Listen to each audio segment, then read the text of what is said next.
শাস্ত্র পাঠ করলেই ধর্মলাভ বা ধার্মিক হওয়া যায় না। ধর্মের প্রাণ নিহিত রয়েছে অনুভূতি আর আচরণে।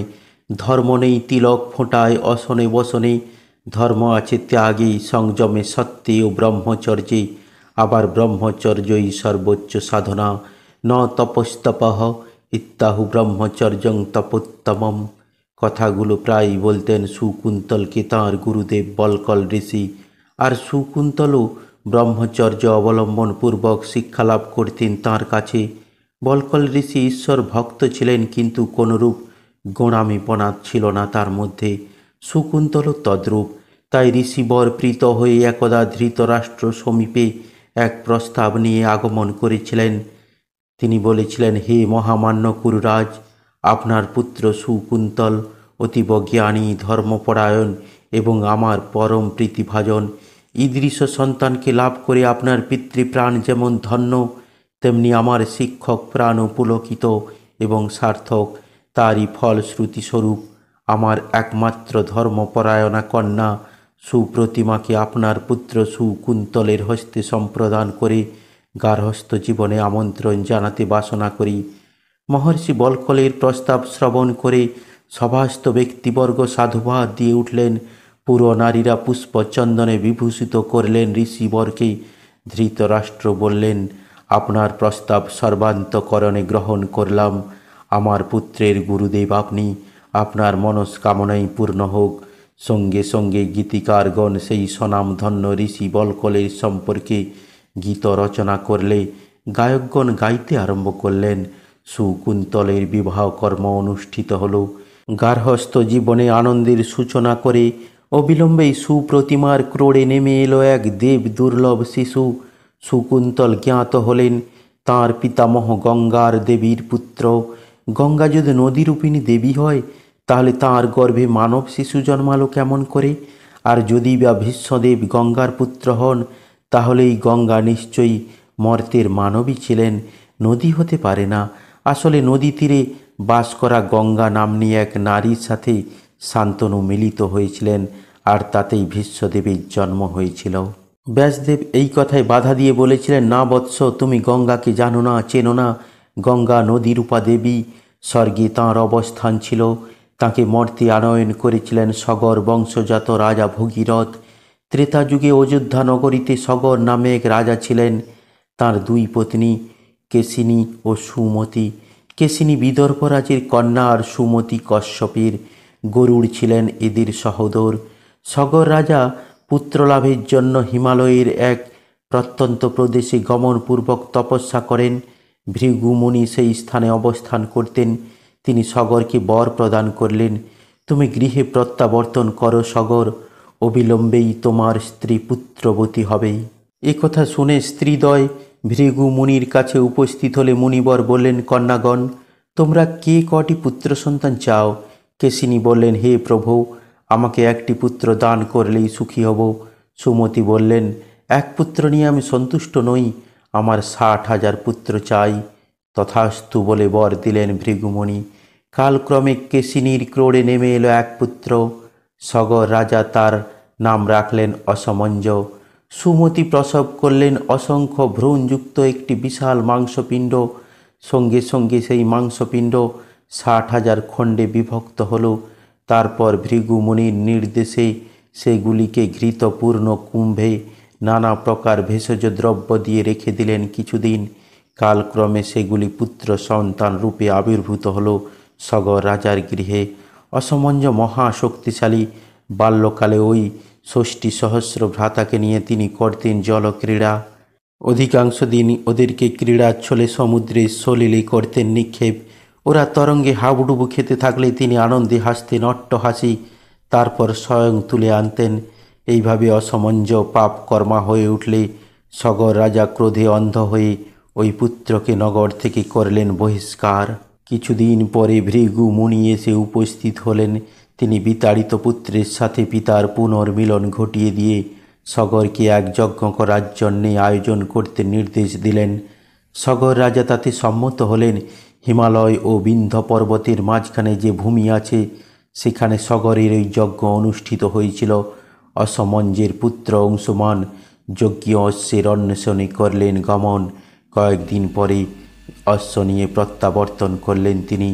যজ্ঞ আরম্ভ হলো।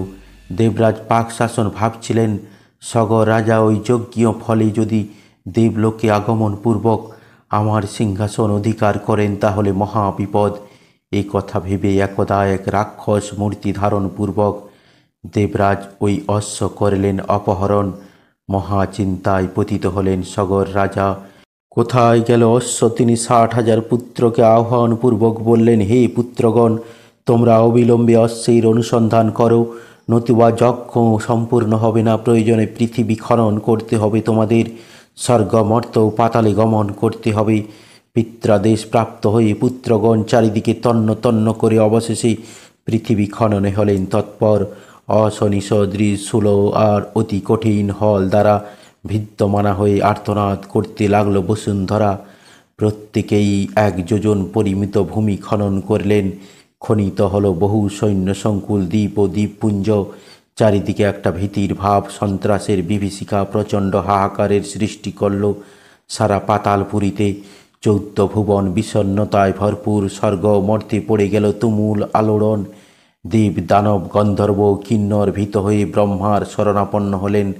সগর পুত্রগণ মহাবিক্রমে হত্যালীলা শুরু করলেন। নির্দোষীদের দিতে লাগলেন প্রাণদণ্ড। অবশেষে ব্রহ্মাও ভীত হয়ে দেবগণকে বললেন, ভৌ দেবা, তোমরা এখন নারায়ণের শরণাপন্ন হও।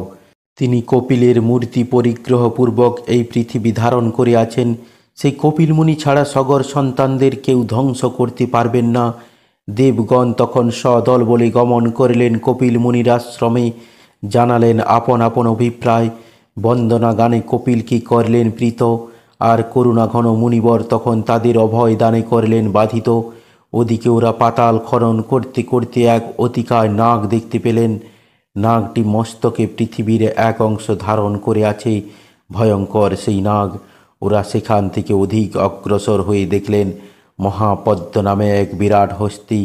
পশ্চিম দিকে আবার একটি হস্তি, নাম সুমনা, পর্বতের মতো উঁচু, তুষারের ন্যায় শুভ্র দেহ। ওরা স্তম্ভিত হয়ে ক্রোধ ভরে পাতালের উত্তর পশ্চিম দিক খনন করতে লাগলেন। অবতরণ করলেন একেবারে পাতালে। দেখলেন কপিল রূপধারী সনাতন শ্রীহরি ধ্যানে মগ্ন, পাশে তাদের সেই যজ্ঞ অশ্ব। সগর সন্তানগণ কপিলকেই তস্কর মনে করে সগর্জনে বললেন, রে নির্বোধ, তুই আমাদের যজ্ঞ অশ্ব অপহরণ করেছিস কেন? তোকে আজ আমরা এখানে নৃশংসভাবে হত্যা করব। এ কথা বলেই খনিত্র হল শিলা ও শূল নিক্ষেপ করতে লাগলেন ধ্যানমগ্ন কপিলকে। কপিলদেব তখন ভয়ঙ্কর চক্ষু গোলক দ্বারা তাদের প্রতি দৃকপাত করা মাত্র তারা জ্বলন্ত পাবকের মতো প্রজ্বলিত হতে হতে দগ্ধ ও ভস্মীভূত হয়ে গেলেন। মরণ আর্তনাদের আর অবসর রইল না। এদিকে তনয়দের কাল বিলম্ব দেখে সগর অংশুমানকে বললেন, বৎস, তুমি এক্ষণে তোমার পিতৃব্যদের অনুসন্ধান করো, এত বিলম্ব হওয়ার কোনো কারণ নেই। অংশুমান তখন তীর ধনুকাদি সহ পিতৃব্যদের পথ অনুসরণ পূর্বক যাত্রা করলেন পাতালের দিকে। বহুদূর গমন করার পর জানতে পারলেন যে সগর পুত্রগণ কপিল মুনির ক্রোধে ভস্মীভূত হয়ে আছেন। দুশ্চিন্তায় পতিত হয়ে সলিল ক্রিয়ার জন্য ব্যস্ত হতে লাগলেন অংশুমান। উদ্বিগ্ন হয়ে ভ্রমণ করতে লাগলেন ইতস্তত। হঠাৎ বৈনতে ও গরুড়ের দর্শন লাভ করলেন তিনি। নারায়ণ বাহন গরুড় ছিলেন সগর পুত্রগণের মাতুল। গরুড় বললেন, হে অংশুমান, তোমার পিতৃব্যগণ কপিল কর্তৃক ভস্মীভূত হয়েছেন। এক্ষণে পতিত পাবনী গঙ্গার পবিত্র সলিল ছাড়া মুক্ত হবেন না। স্বর্গে গঙ্গা আছেন, সেই গঙ্গার প্রবাহ নিয়ে এসে তুমি ওদের মুক্ত করো। তার পূর্বে ওই অশ্বটি নিয়ে সগরকে যজ্ঞ সম্পূর্ণ করতে সাহায্য করো। এই দৃশ্য আদেশ প্রাপ্ত হয়ে অংশুমান অশ্ব নিয়ে ফিরে এলেন সগর রাজার কাছে। সগর রাজা সমস্ত বিষয় অবগত হয়ে অতীব মর্মাহত হলেন। কোনো রকমে সম্পূর্ণ করলেন যজ্ঞ, কিন্তু স্বর্গের সুরধ্বনি গঙ্গাকে মর্তের মাটিতে কিভাবে আনয়ন করা যাবে এই চিন্তায় মরণোন্মুখ হয়ে পড়লেন তিনি। দুঃখে ব্যথায় শোকে পাথর হয়ে অবশেষে মৃত্যুর রাজ্যে পাড়ি দিলেন একদিন। সগরের পর রাজা হলেন অংশুমান। তিনিও গঙ্গা আনয়নের কোনো উপায় চিন্তা করতে পারলেন না। অংশুমানের মৃত্যুর পর রাজা হলেন দিলীপ। তিনিও ব্যর্থ হলেন।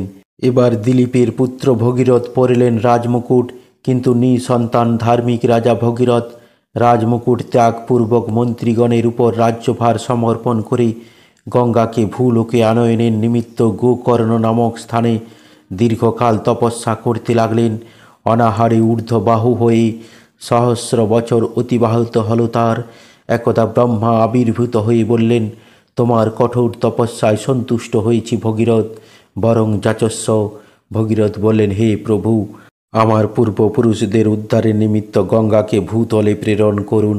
দ্বিতীয়ত, আমি অপুত্রক, ইক্ষ্বাকু বংশের মর্যাদা রক্ষার্থে যেন আমার একটি পুত্র সন্তান জন্মগ্রহণ করে। ব্রহ্মা তথাস্তু বলে বরদান করলেন। সেই সঙ্গে আদেশ দিলেন, হৈমবতী গঙ্গার পতন বেগ বসুন্ধরা সহ্য করতে পারবে না, কেবলমাত্র মহেশ্বরই তা পারেন। তাই এক্ষণে তুমি সেই মহেশ্বরের ধ্যান করো। ব্রহ্মার আদেশ পেয়ে ভগীরথ শিবের সাধনায় করলেন মনোনিবেশ। দিগম্বর ভোলানাথ পশুপতি তখন আবির্ভূত হয়ে বলেন, হে ভগীরথ, তোমার সাধনার উদ্দেশ্য আমি জ্ঞাত আছি। আমি এক্ষণে তোমার প্রতি প্রসন্ন প্রীত। গঙ্গার অবতরণ বেগ আমি মস্তকে ধারণ করব। তুমি পতিত পাবনীকে আহ্বান করো। এই কথা শ্রবণ করে আনন্দে তন্ময় হয়ে ভগীরথ গঙ্গাকে আহ্বান জানালেন অতি কাতর কণ্ঠে। এসো গঙ্গে অলোকানন্দে, এসো তুমি মাতা সলিল সঙ্গে, পরমানন্দে নানা রস রঙ্গে, করুণাময়ী করুণাং কাতর বন্দে। এসো এসো হরিপাদ পদ্ম বিহারিণী গঙ্গে। ভগীরথের আবাহনী মন্ত্রে পরিতৃপ্তা সর্বজন পূজনীয়া জাহ্নবে বিস্তৃত আকার ধারণ করে গগন মার্গ থেকে দুঃসহ বেগে শিবের মস্তক পরিপতিত হতে লাগলেন। পতনকালে তার মনে একটু অহংকারের সৃষ্টি হয়। তিনি ভেবেছিলেন, প্রবাহকালে আমি শঙ্করকে নিয়ে রসাতলে প্রবেশ করব। ব্যোমকেশ ভোলানাথ সুরধ্বনির অন্তরে এই রূপ গর্বের সঞ্চার হয়েছে জেনে ক্রোধ ভরে তাঁকে নিজের জটাতে আবদ্ধ করে রাখলেন। তা দেখে ভগীরথ পুনরায় শিবের ধ্যানে হলেন মগ্ন। তাতে মহাদেব সন্তুষ্ট হয়ে গঙ্গাকে অবিলম্বে বিন্দু সরোবরের অভিমুখে পরিত্যাগ করলেন। গঙ্গা সাতটি প্রবাহে বইতে লাগল। সেই সরোবরে পরিত্যাগকালে তাঁর হ্লাদিনী, পাবনী ও নলিনী নামে তিনটি স্রোত পশ্চিম দিকে, সুচক্ষু, সীতা ও সিন্ধু নামে তিনটি স্রোত পূর্ব দিকে এবং বাকি একটি ভগীরথের পশ্চাতে চলতে লাগল। এক ঐরাবত পথে বাধা দিলে তাকেও ভাসিয়ে নিয়ে চলল প্রবল গতিতে। এরপর জহ্নমুনির আশ্রম প্লাবিত করলে সেই মুনি রোষ ভারে তাঁর জলরাশি পান করলেন। পরে ভগীরথের শ্রুতি মনোহর বন্দনায় মহর্ষি জহ্নু তাকে কর্ণবিবর থেকে নিঃসারিত করেছিলেন। জহ্নুমুনির শরীর থেকে নিঃসৃত হওয়ার জন্য গঙ্গার অপর নাম জাহ্নবী।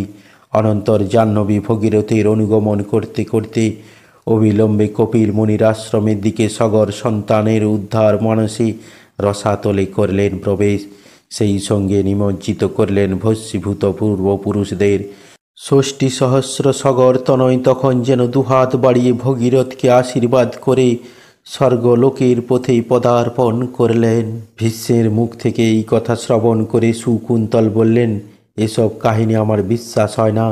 এই আপনার মন কল্পিত কথা। ৬০,০০০ পুত্রের পৃথিবী খনন, দ্বীপপুঞ্জ নির্মাণ যেমনই অসম্ভব তেমনি অবাস্তব। পাতাল খননও অবিশ্বাস্য।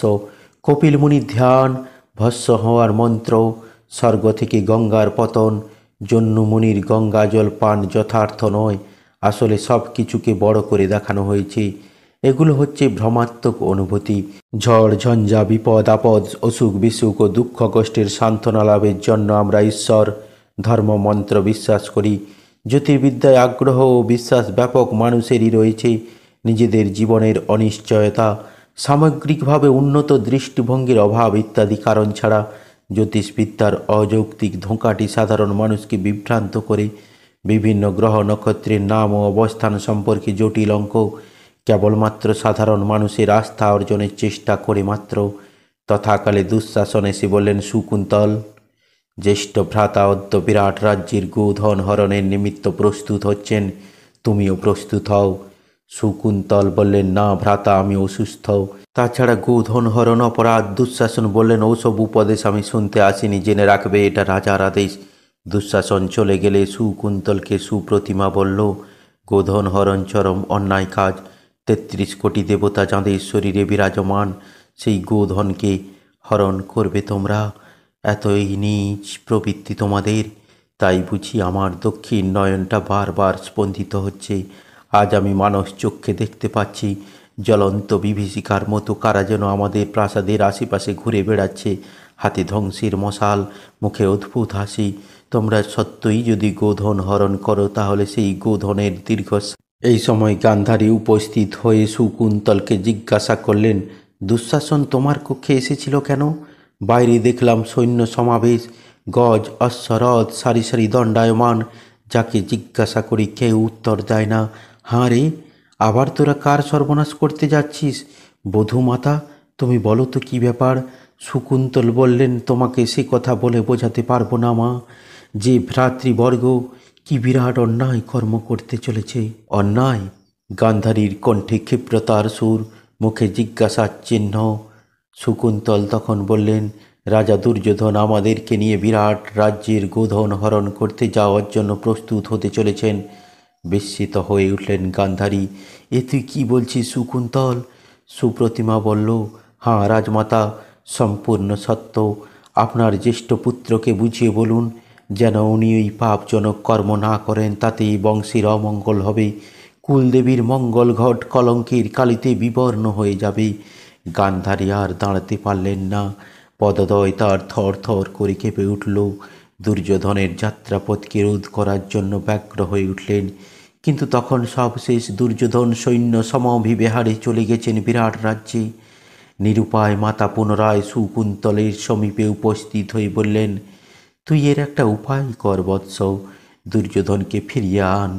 গান্ধারীর বাক্য শুনে শকুন্তল মাতাকে রথে আরোহণ করিয়ে সত্বর চললেন বিরাট রাজ্যে। দুর্যোধন মাত্রাদেশ গ্রহণ থেকে বিরত রইলেন। এদিকে সুপ্রতিমা জানাচ্ছিলেন ঈশ্বরের উদ্দেশ্যে আপন মর্মবেদনা। হে ভগবান, তুমি আমাকে কোথায় নিয়ে এসেছ প্রভু? কুরুবংশকে ধ্বংসের হাত থেকে রক্ষা করো। তমাদি দেব লজ্জা শরণ তমস্য বিশ্বস্য জীবন মরণম বেত্তাসি বিদ্যঞ্চ পরমঞ্চ ধাম তয়া ততং পুরুষ পুরাণ। তথাকালে পবিত্র মোহন অর্থাৎ দুর্যোধনের শ্যালক সুপ্রতিমার আহ্বানে সাড়া দিতে এক ঋষির ছদ্মবেশে আবির্ভূত হয়ে বললেন, কি প্রয়োজনে এভাবে কাতর হয়ে উঠেছ সুপ্রতিমা? সুপ্রতিমা পবিত্র মোহনের ছলনা বুঝতে পারলেন না। তিনি বললেন, কৌরব ভ্রাতারা অন্যায় কর্মে প্রবৃত্ত হয়েছেন, আপনি ওদের মঙ্গল করুন ঋষিবর।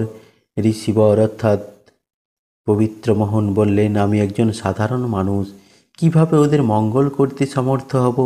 সুপ্রতিমা বলেন, না প্রভু, নিজেকে আত্মগোপন করে রাখলেও আমি আপনাকে চিনতে ভুল করিনি।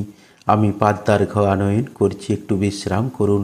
সুপ্রতিমা চলে গেলে পবিত্র মোহন ছদ্মবেশ ত্যাগ করে সেইখানে অবস্থান করলেন। সেই সময় শকুন্তল উপস্থিত হয়ে বললেন, সুপ্রতিমার কক্ষে আপনি কি প্রয়োজনে অবস্থান করছেন হে পরমাত্মীয়? পবিত্র মোহনের উত্তর দান করার পূর্বেই সুপ্রতিমা পাদ্য অর্ঘ্য নিয়ে উপস্থিত পূর্বক স্বামীও পবিত্র মোহনকে দেখে একেবারে স্তম্ভিত হয়ে গেল। শকুন্তল বললেন, কার জন্যে পাদ্যার্ঘ্য আনয়ন করেছ? সুপ্রতিমা তখন বললেন, কেন, এখানে তো এক ঋষি এসেছিলেন, তিনি কোথায় গেলেন? শকুন্তল তখন নিজের স্ত্রীকে ভুল বুঝলেন এবং বললেন, তোমার অভিনয় বুঝতে পেরেছি সুপ্রতিমা, নারী জাতিকে আমি আর বিশ্বাস করতে পারছি না। সুপ্রতিমার চক্ষুদয় বাষ্পাকুল হয়ে উঠল। প্রিয় বন্ধুরা, গান্ধারীর এই পুত্রের কাহিনী আপনাদের কেমন লাগলো তা কমেন্ট করে অবশ্যই জানাবেন এবং পরবর্তী ভিডিওগুলি দেখার জন্য যারা এখনও আমার এই পুরা কথাকে সাবস্ক্রাইব করেননি তারা প্লিজ সাবস্ক্রাইব করে রাখবেন।